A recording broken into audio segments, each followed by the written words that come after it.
año judicial. Es la segunda jornada académica que estamos realizando, y qué mejor motivación que el tema sea precisamente sobre la motivación de las resoluciones judiciales. Hemos considerado que esa temática de la motivación esté entrelazada con la incidencia delictiva que se da con mayor frecuencia, con mayor recurrencia en nuestro ámbito jurisdiccional. Para esta jornada, la verdad que bastante motivadora a propósito de la motivación de resoluciones judiciales, contamos con la presencia del destacado jurista, el doctor José Luis Castillo Alba.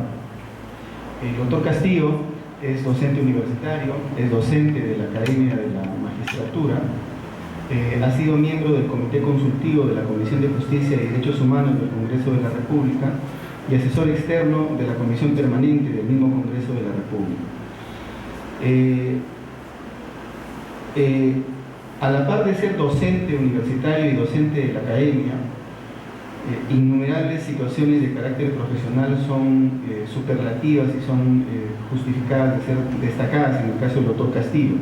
Pero en particular, desde mi perspectiva, creo que lo más importante del doctor Castillo es que es el autor nacional probablemente que tiene la mayor producción jurídica en materia penal y procesal penal.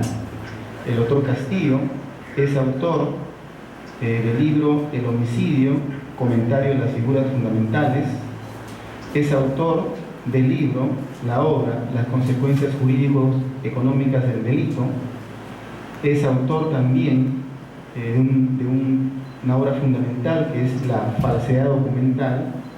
El doctor Castillo además ha publicado La violación sexual en el derecho penal peruano, esto en el año 2001, así como también de los tratados de los delitos contra la libertad e indemnidad sexual, esto en el año 2003.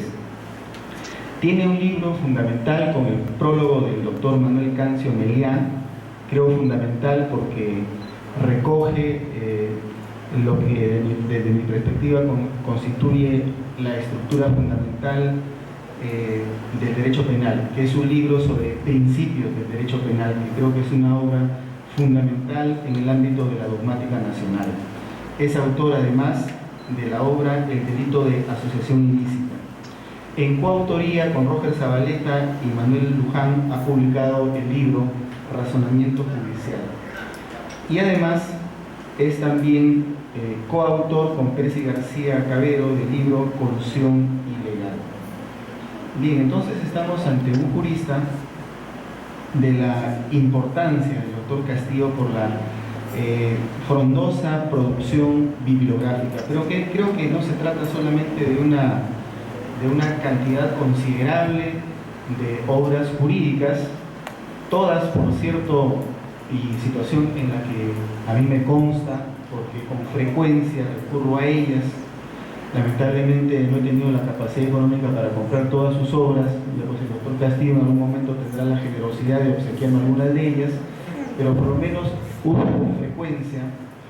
con frecuencia el tomo de homicidio y de violación de violación sexual, porque claro, es lo que más de manera recurrente tenemos acá en nuestra publicación. Sus obras y el doctor Castillo es citado por, creo, las sentencias más emblemáticas en la jurisdicción nacional. En el caso de las sentencias impuestas contra el expresidente Alberto Fujimori, en los diversos casos que ha tenido, como el caso de la Cantuta, el doctor Castillo ha sido citado en esa sentencia. También el doctor Castillo ha sido citado en la sentencia emblemática impuesta al líder de Sendero Luminoso, Rafael Guzmán Reynoso, por los casos de Bucaramanga, de la sentencia que interpuso la Sala Penal Nacional y que fue confirmada por la Corte Suprema. Ahí también el doctor Castillo ha sido citado en esa sentencia. Y es citado de manera recurrente, repito, en las más importantes jurisprudencias y sentencias que se han expedido en el ámbito nacional.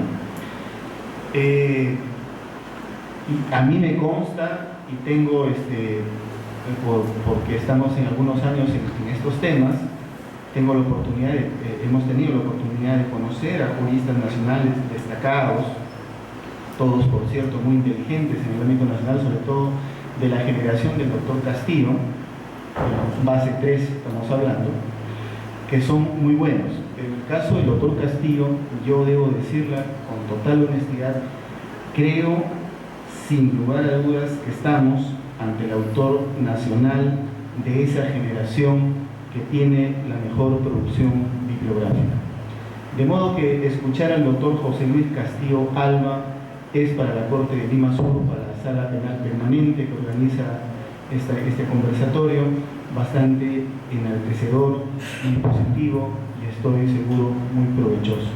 Con esa reseña de sus antecedentes profesionales, dejo en el uso de la palabra para poder escuchar sobre el tema de motivación de las resoluciones judiciales y la vinculación con los delitos que se cometen en nuestra Corte, en el uso de la palabra al señor doctor José Luis Castillo Alba, a quien por favor recibimos con un saludo, con un aplauso.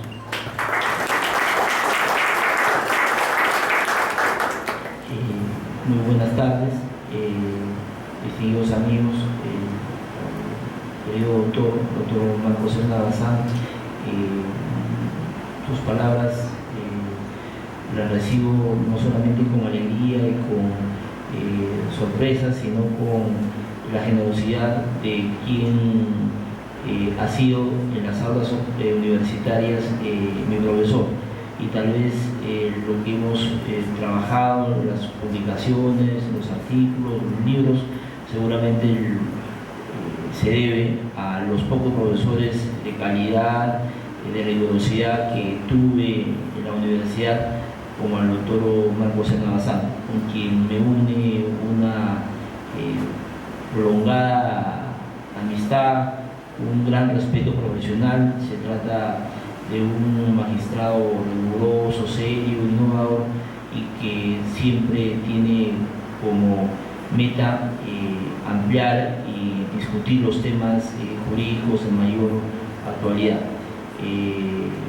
Tal vez no venga al caso, pero hay de parte mía, de parte de muchos amigos también de nuestra generación y algunos de mayor edad, un reconocimiento hacia el trabajo profesional del doctor Serna, como también un reconocimiento a la joven y estrenada Corte de Lima Sur.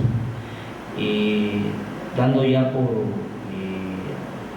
anticipado el agradecimiento a todos ustedes por disponer de su tiempo y venir a estas jornadas, quisiera desarrollar algunas cuestiones que creo importantes sobre la temática del deber de motivar las resoluciones judiciales. El deber de motivar las resoluciones judiciales o la obligación de justificarlas no solamente encuentra amparo constitucional en el artículo 139, inciso 5, sino que tiene también una trascendencia al formar parte de una garantía elemental del debido proceso. Tal es así que la Corte Interamericana de Derechos Humanos, en diversas sentencias obligatorias no solamente para el Estado parte y la entidad, persona natural o jurídica demandante, ha reconocido que el deber de motivar las resoluciones estatales tiene contenido convencional y no solo constitucional. Por ejemplo, la Corte Interamericana, en los casos muy famosos, ustedes pueden acceder en línea a través de la página web de la Corte Interamericana, en el caso Chocrón, en el caso Apitz Bárbara, en el caso Luis Mejía, todos ellos contra Venezuela, ha reconocido la importancia y la trascendencia del deber convencional de motivar las resoluciones judiciales.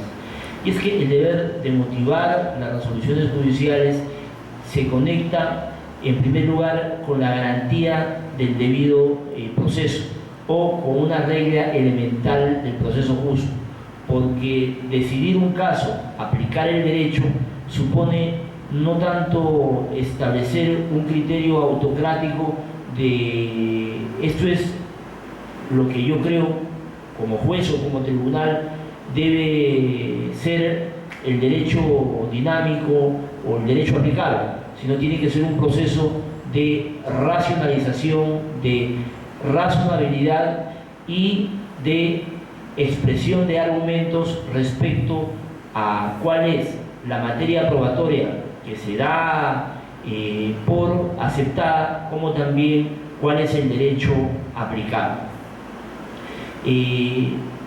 La Corte Interamericana de Derechos Humanos establece que el deber de motivar las resoluciones judiciales también se conecta con el derecho al ejercicio del derecho de defensa, como su relación con el derecho al recurso. Solamente una persona puede estar correcta y constitucionalmente vencida en juicio si se le informa de manera previa cuáles son las razones de hecho y de derecho que se ha tomado en cuenta para resolver determinada controversia. Es decir, ninguna persona que es perjudicada por una decisión judicial podrá saber ni el derecho ni los hechos a los que se aplica el material normativo si es que no encuentra un correlato explicativo y de justificación en la decisión judicial que afecta su posición jurídica. Asimismo, la Corte Interamericana ha subrayado la relación que tiene el deber de motivar las resoluciones judiciales o en general estatales con su conexión con el derecho al recurso. Si no se expresan las razones por las cuales se decide un caso de una manera u otra y se toman en consideración determinadas pruebas y no otras, o se aplica una ley y no otra, sencillamente las personas no tendrán la posibilidad de impugnar, porque como se subraya por la Corte Interamericana, no se puede apelar, no se puede ejercer el derecho al recurso de algo que no se conoce, de algo que no se sabe. De tal manera que el centro en donde se desarrolla la dinamicidad y el desarrollo, se manifiesta en el contexto del sistema judicial, la aplicación del derecho, tiene como su centro al deber de motivar las resoluciones judiciales. En la doctrina, miren ustedes, la doctrina básicamente italiana, que son los que más han desarrollado esta problemática, señalan que dos son las funciones del deber de motivar las resoluciones judiciales. La primera función es una función endoprocesal, es decir, una función dentro del sistema de justicia. Esta función endoprocesal, como lo establece, por ejemplo, el profesor italiano, profesor de la Universidad de Padua, Michel Tarufo, tiene tres vértices. El primer vértice de la función endoprocesal es que sirve para informar a las partes de las razones de la decisión.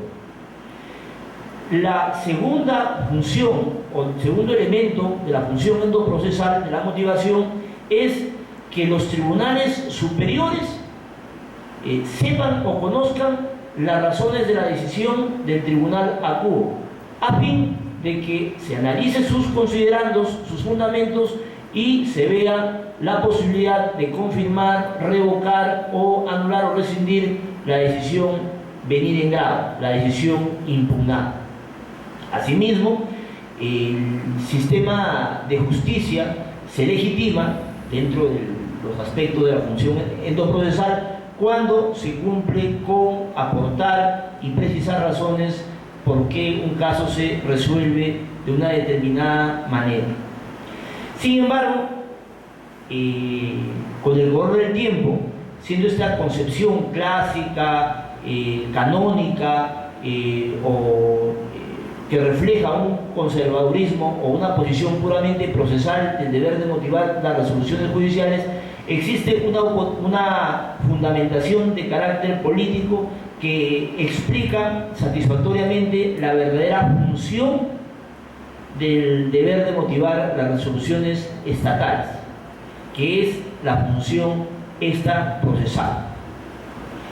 Como se establece correctamente y con mucha precisión, en realidad el centro y el punto de inflexión del deber de motivar las resoluciones judiciales se encuentra en que se permite a la sociedad, a la ciudadanía, en los que recae la soberanía popular y recae el poder del pueblo de administrar justicia, a conocer las razones de la decisión judicial.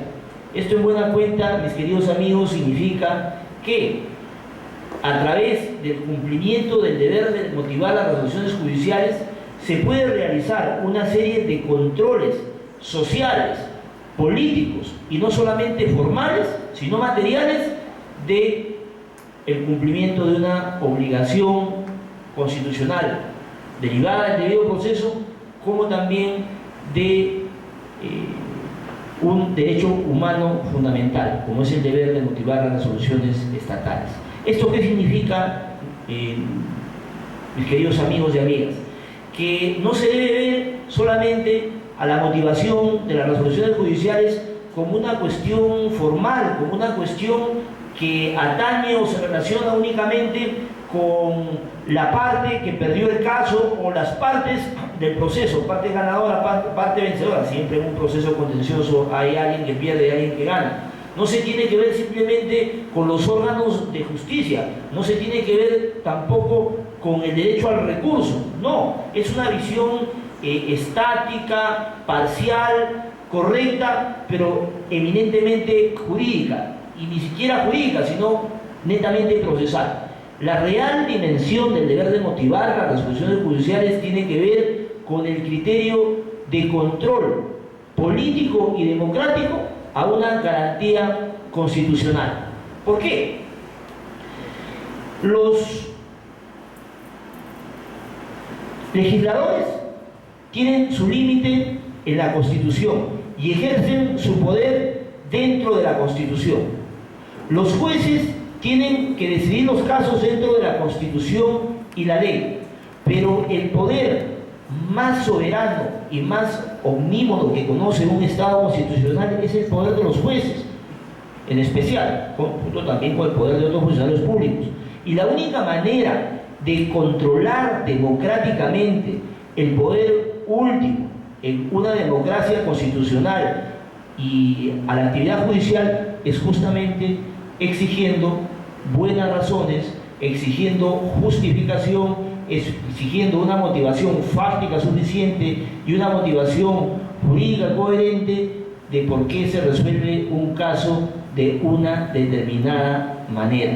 Porque solamente exigiendo razones, argumentos, justificaciones, es posible controlar el poder que tienen los jueces de decidir un caso, de, por ejemplo, decretar una cadena perpetua, decretar eventualmente la aplicación de una pena de muerte, o en el campo penal, de por qué una persona no puede acogerse a un beneficio penitenciario, por qué no puede acogerse a una pena suspendida si no se le aplica una pena privativa de libertad efectiva.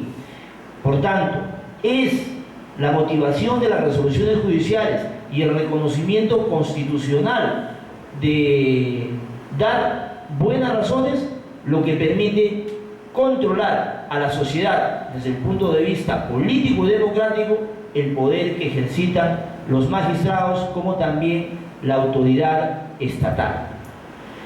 Un principio no escrito, consagrado implícitamente en nuestra Constitución, explica y sustenta también al deber de motivar las resoluciones judiciales, que es el principio de proscripción de arbitrariedad. En un Estado constitucional, los funcionarios públicos no pueden hacer lo que quieren, no pueden obedecer a su solo capricho, a su voluntad, a esto me parece, esto es lo que yo decido y punto. No, en un Estado constitucional, el primer mandato a los funcionarios públicos es decidan sin ser arbitrarios, sin romper las reglas, sin violar los derechos fundamentales de las personas. Evidentemente, una de las expresiones más importantes del principio constitucional no escrito o implícito de proscripción de la arbitrariedad es el deber de justificar las decisiones estatales. Normalmente se cree o se considera que la única garantía del deber de motivar las resoluciones judiciales es en el campo jurisdiccional, en el campo del Poder Judicial. Sin embargo, nuestro Tribunal Constitucional y en mayor medida la Corte Interamericana de Derechos Humanos, de manera paulatina, rigurosa y seria y definitiva ya, ha establecido que no hay una obligación de motivar las decisiones judiciales solamente, sino que existe una obligación de todo funcionario estatal de justificar sus decisiones. Y justificar no es otra cosa que motivar. Esto supone, mis queridos amigos, que también los organismos dependientes del Poder Ejecutivo deben dar razones acerca de por qué llegan a una decisión. El mismo presidente de la República, en determinados actos de discrecionalidad y en donde se afecta directa o indirectamente los derechos fundamentales, está obligado a dar razones, a motivar. Por ejemplo, en los casos de indulto. El Tribunal Constitucional ha reconocido, por ejemplo, en el caso de Andrea Sotone, la obligación que la concesión o el rechazo de un indulto se encuentre correctamente motivado. Ya no está permitido, como hace 5 o 10 años, decirle a un reo: oiga, yo considero que usted ya cumplió su pena, ya se compurgó. No. El presidente tiene la obligación de motivar o justificar. Acá, por ejemplo, hago una observación de sentencia perenda o de comentario marginal. Cuando se ha revisado en el Parlamento los actos de gobierno del presidente Alan García respecto a la comisión de indultos o respecto a la conmutación de penas, se ha dicho que ha habido festinación de trámites, que había un grupo en la comisión de indultos que generaba pues actos de corrupción y beneficios directos, ¿correcto?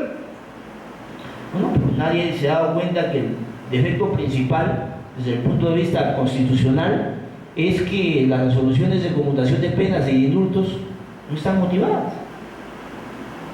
Cuando ya existen decisiones del Tribunal Constitucional anteriores a la dación de los indultos, como también de la Corte Interamericana de Derechos Humanos, que establecen la necesidad de motivar una decisión estatal que involucra el respeto o no de determinados derechos fundamentales.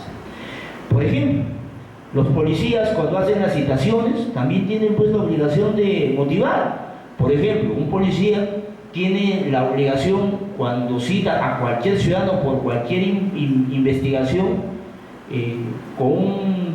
por la presunta comisión de un delito de cualquier tipo, tiene la obligación de establecer si esa persona es citada como testigo o como imputada. Ya la Corte Interamericana de Derechos Humanos, en el caso muy famoso que involucra a un ciudadano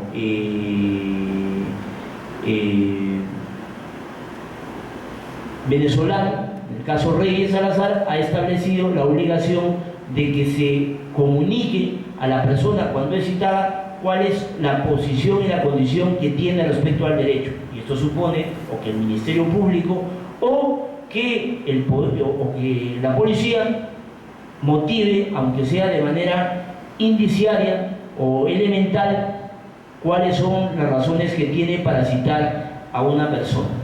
Evidentemente, el deber de motivar las resoluciones judiciales, fiscales, policiales o en general de tipo administrativo tiene un determinado costo, porque supone una disposición de tiempo, de esfuerzos, de un aparato logístico elemental, etc.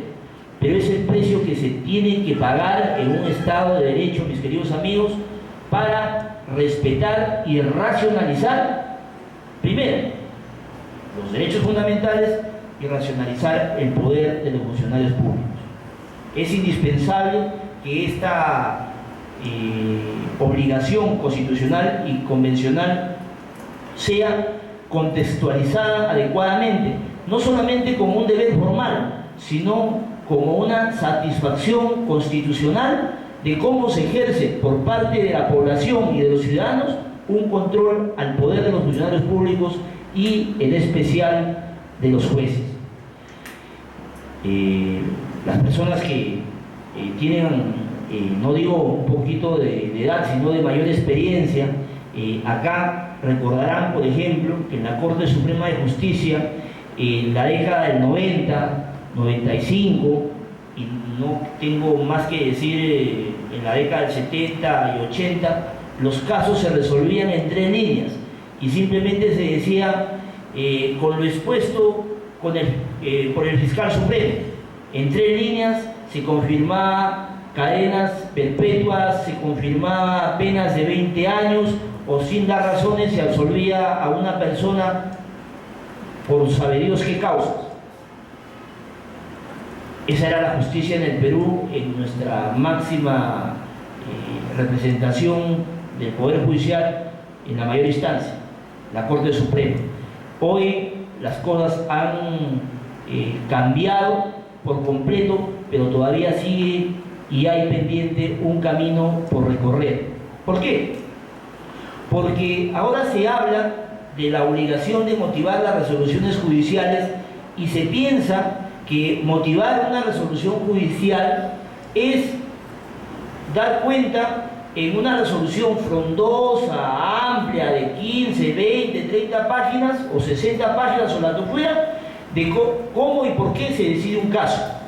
Ahora muchos creen que la motivación de las resoluciones judiciales tiene que ver con la cantidad de páginas escritas, cuando, mis queridos amigos, eso es un grave error y tiene que ver también con la violación de otros derechos fundamentales y principios lógicos que en este momento voy a tratar de dar cuenta.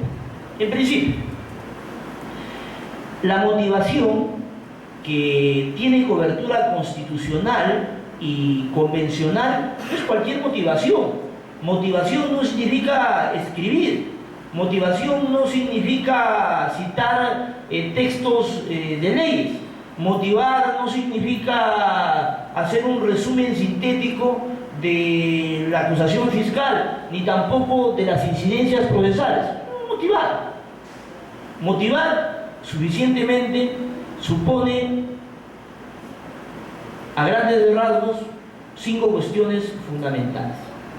La primera, se tiene que determinar correctamente, ya sea en materia civil, administrativa o penal, cuáles son los hechos del caso, cuáles son las pretensiones, porque motivar no es un discurso teórico, cuando uno motiva como juez o como funcionario administrativo, no es escribir un artículo, está resolviendo un problema, está solucionando un caso, y todo caso tiene que ver con los hechos, ¿sí? Por ejemplo, porque es importante tener en cuenta los hechos. Es distinto, por ejemplo, que un juez, para tener un ejemplo de la motivación judicial, establezca que el hecho imputado, y que es el contenido de la sentencia por el Ministerio Público, es que una persona murió apuñalada por otra, a que la imputación fiscal o el juez entienda que el problema no es si la persona murió apuñalada, sino si la persona murió desangrada 2 horas después como consecuencia de apuñalamiento por no haber prestado auxilio. Los hechos, mis queridos amigos, tienen que estar correctamente delimitados, porque no es lo mismo matar apuñalando que dejar morir a una persona desangrada. ¿Correcto? Son hechos completamente distintos. Y en el segundo caso, dejar morir a una persona desangrada puede dar lugar a omisión del socorro, lesiones graves seguidas de muerte, etc. De tal manera que es indispensable manejar el facto